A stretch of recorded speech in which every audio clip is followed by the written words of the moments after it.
Hey there, agents. Mike Call here. Just wanted to walk you through a big update from NAR that just dropped. It is delayed marketing exempt listings.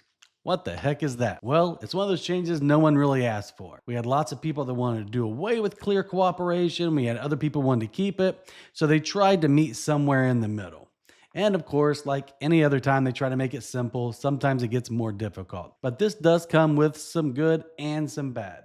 So first, there's going to be more MLS rules and more conversations that you're going to have to navigate with sellers.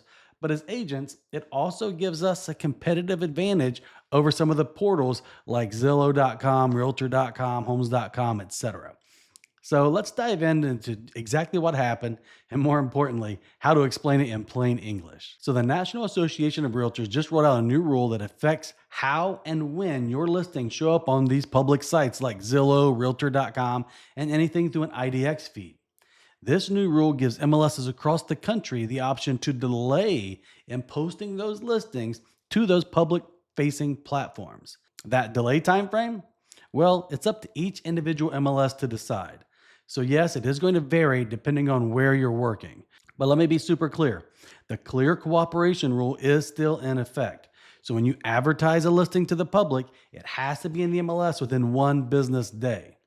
So, if you're talking to your seller about this, we want to keep it simple. Here's exactly an easy way that you could say it. Your home is still going to go into the MLS where other agents can see it, schedule showings, and bring buyers. But if you choose, Mr. and Mrs. Seller, we can wait to push it out to those public sites like Zillow for a period of time set by our local MLS.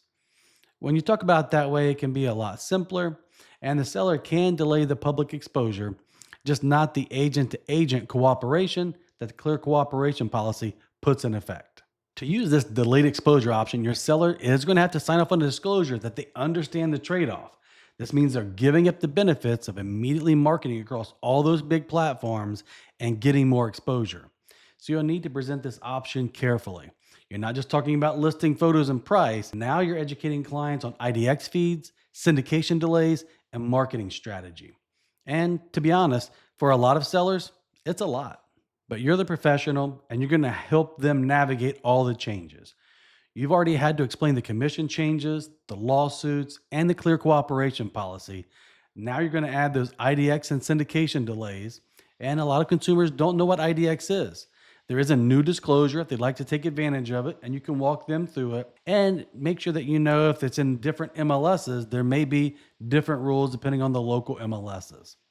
If this isn't positioned right, it could confuse or scare off a seller.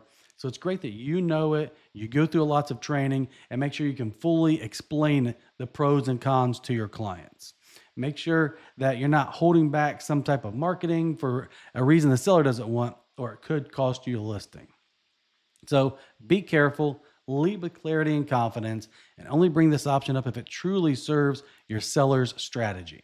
So stay connected with your local MLS, pay attention to all the updates that they'll be putting out, and make sure your forms and listings reflect the latest changes. Just make sure you're the one controlling the narrative, not the confusion. Listings still go in the MLS.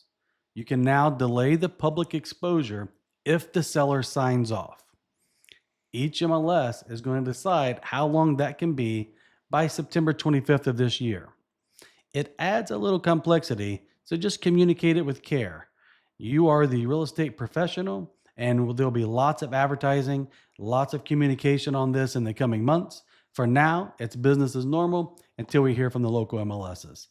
Go out there, continue crushing it, stay focused, and let's make 2025 your best year in real estate yet.